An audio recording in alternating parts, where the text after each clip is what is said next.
Here's a quick construction update for 13985 Skiview Loop. Bright, open, great room, kitchen, dining, living with a built-in fireplace, loft up above, open entry,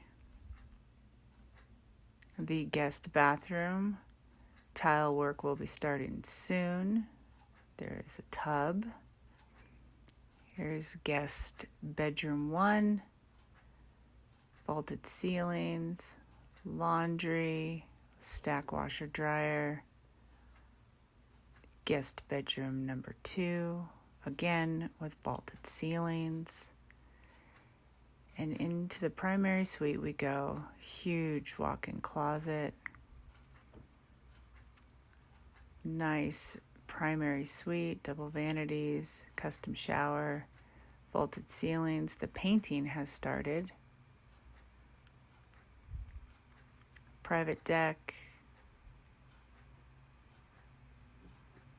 Now we're going to walk towards the loft here and show you the flex area. This will be hardwood floors going up to the loft. Here's a nice bright open loft with a nice office flex room. And the third bathroom, custom cabinets, and designer tile.